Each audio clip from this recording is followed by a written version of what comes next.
इस पर श्री कृष्ण कहते हैं, त्रैगुण्य विषया वेदा निस्त्रैगुण्यो भवार्जुन निर्द्वन्द्वो नित्यसत्त्वस्थो निर्योगक्षेम आत्मवान्।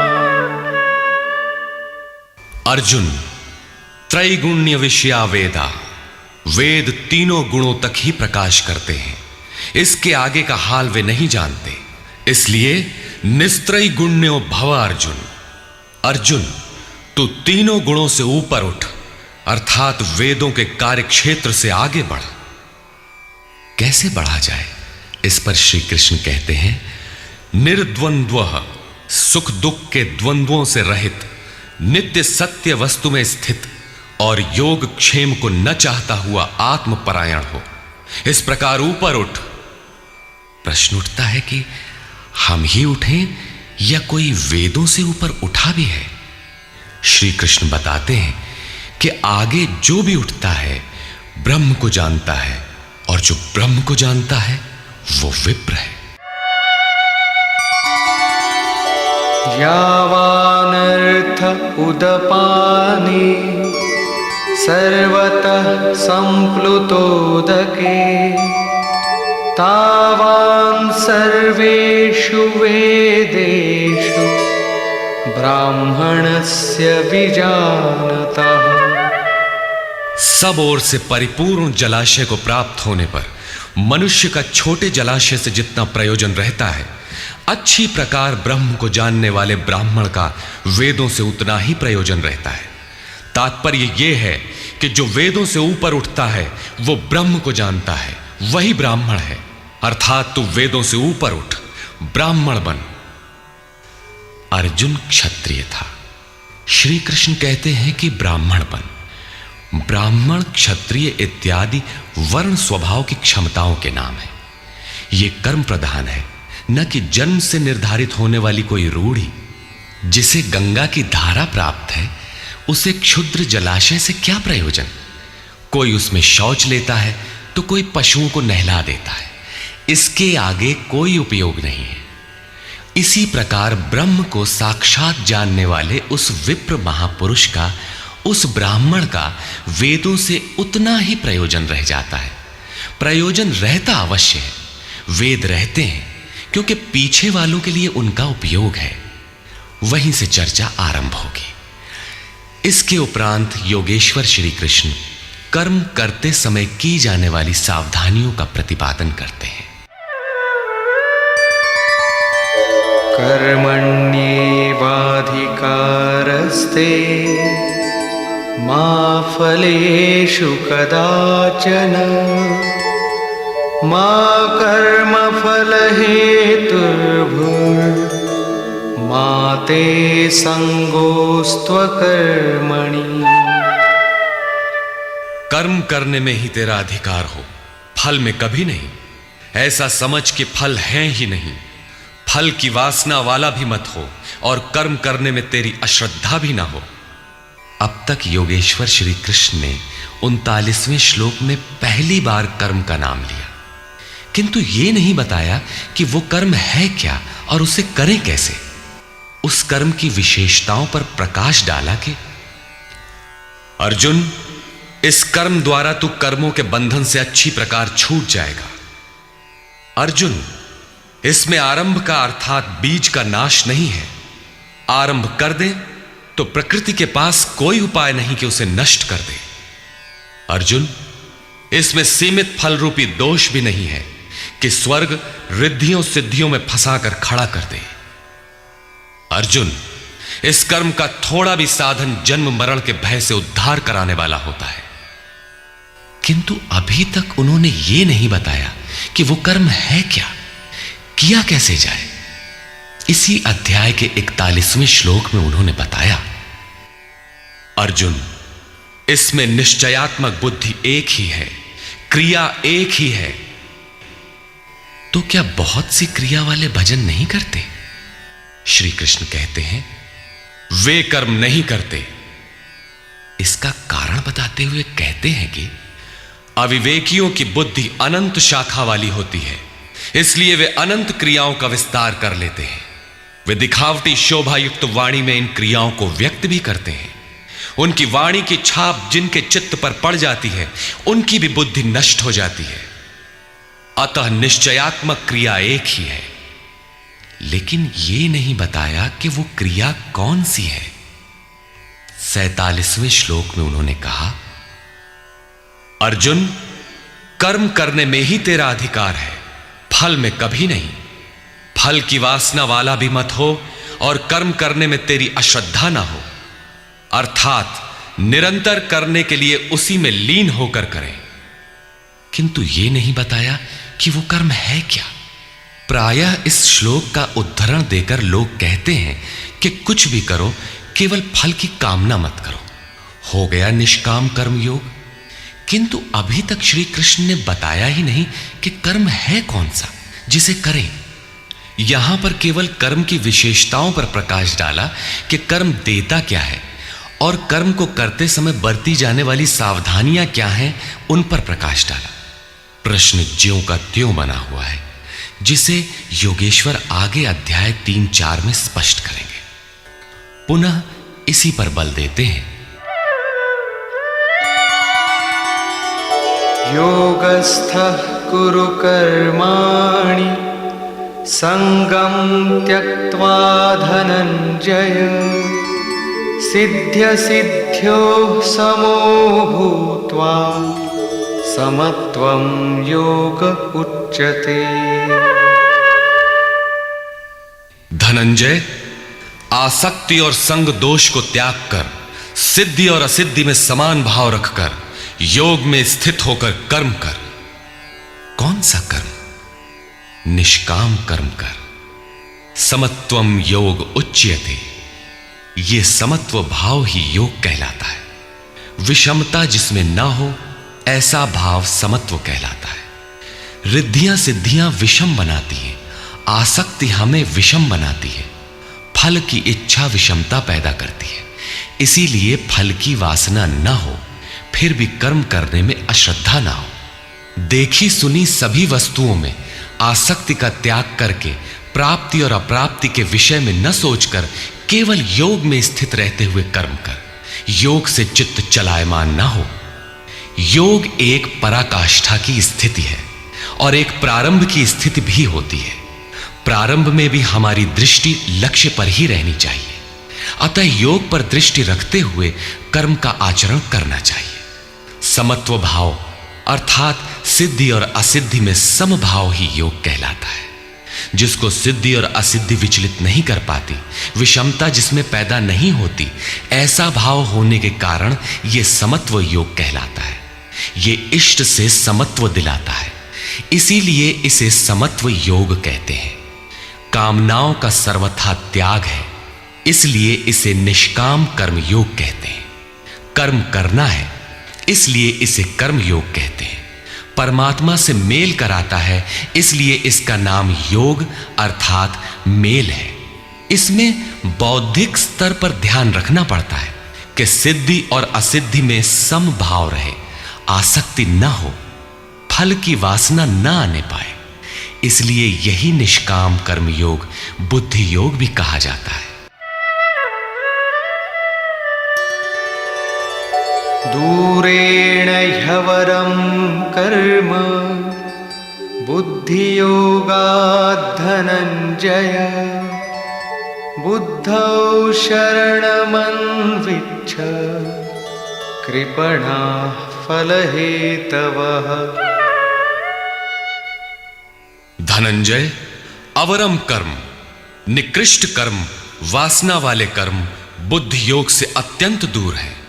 फल की कामना वाले कृपण हैं, वे आत्मा के साथ उदारता नहीं बरतते। अतः समत्व बुद्धि योग का आश्रय ग्रहण कर।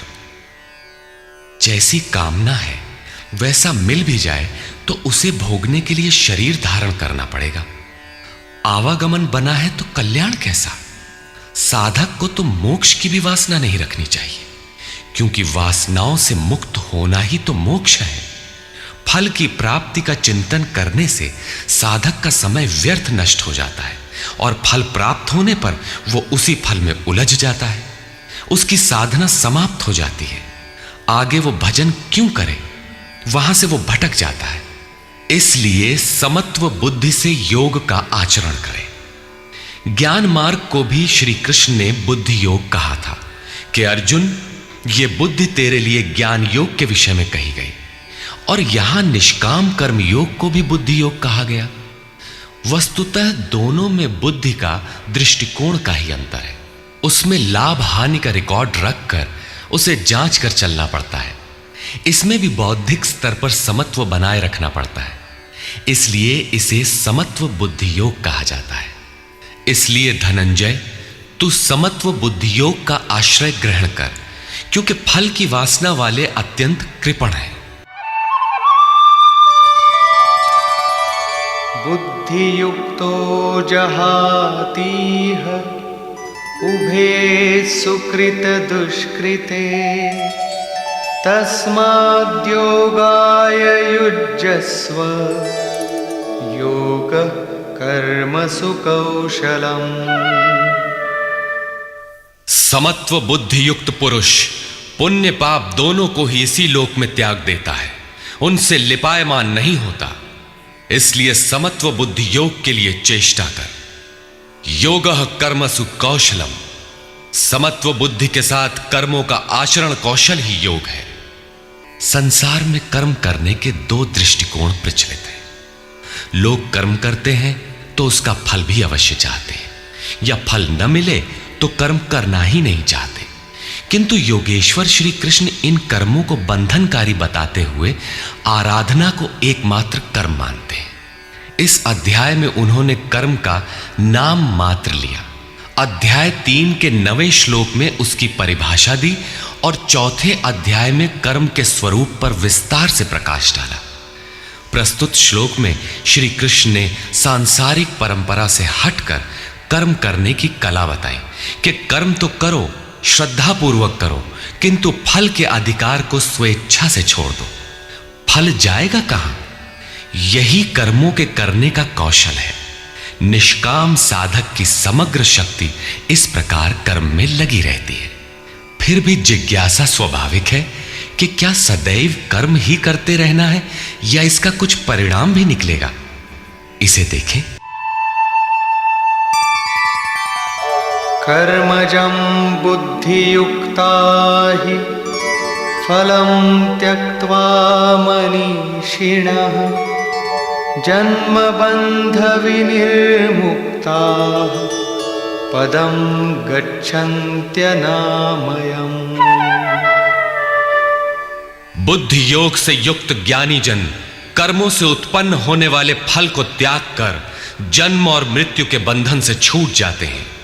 वे निर्दोष अमृतमय परम पद को प्राप्त होते हैं।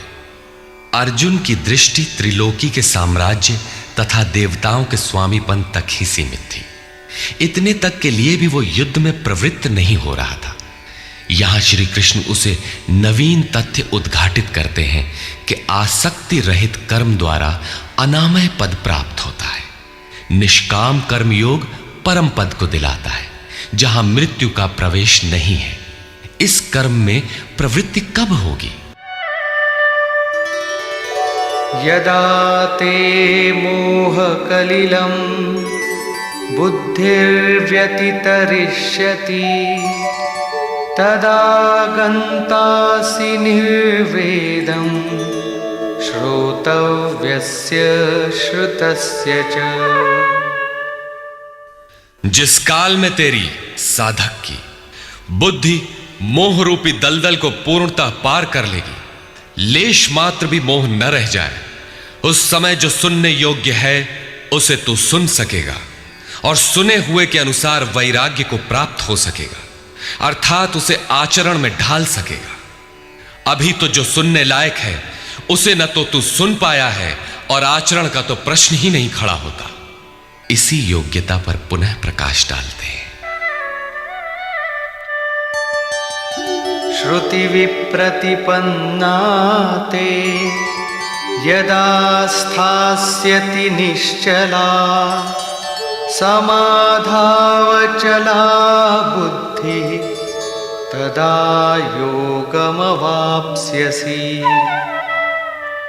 अनेक प्रकार के वेद वाक्यों को सुनकर विचलित हुई तेरी बुद्धि जब परमात्म स्वरूप में समाधिस्थ होकर अचल स्थिर ठहर जाएगी, तब तू समत्व योग को प्राप्त होगा, पूर्ण समस्थिति को प्राप्त करेगा, जिसे अनामय परम पद कहते हैं।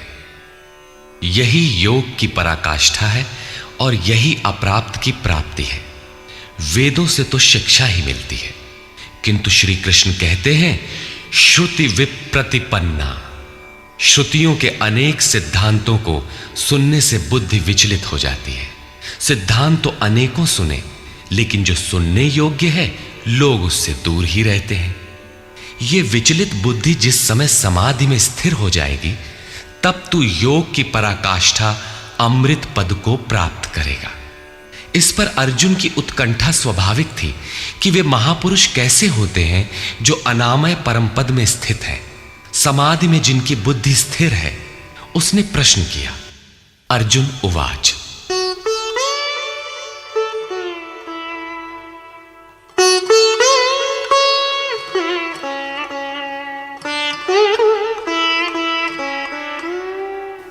स्थितप्रज्ञस्य का भाषा समाधिस्थस्य केशव स्थितधिः किं प्रभाषेत किमासीत व्रजेत किम्।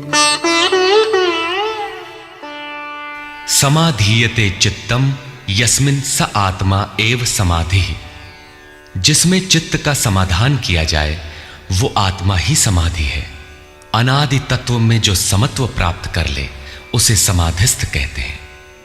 अर्जुन ने पूछा, केशव, समाधिस्थ स्थिर बुद्धि वाले महापुरुष के क्या लक्षण हैं? स्थित प्रज्ञ पुरुष कैसे बोलता है, वो कैसे बैठता है, वो कैसे चलता है? 4 प्रश्न अर्जुन ने किए। इस पर भगवान श्री कृष्ण ने स्थित प्रज्ञ के लक्षण बताते हुए कहा।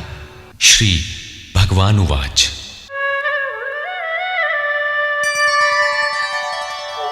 प्रजहाति यदा कामान् सर्वान् पार्थमनोगतान् आत्मन्येवात्मना तुष्टः स्थितप्रज्ञस्तदुच्यते। पार्थ, जब मनुष्य मन में स्थित संपूर्ण कामनाओं को त्याग देता है, तब वो आत्मा से ही आत्मा में संतुष्ट हुआ स्थिर बुद्धि वाला कहा जाता है। कामनाओं के त्याग पर ही आत्मा का दिग्दर्शन होता है। ऐसा आत्माराम आत्मतृप्त महापुरुष ही स्थित प्रज्ञ है।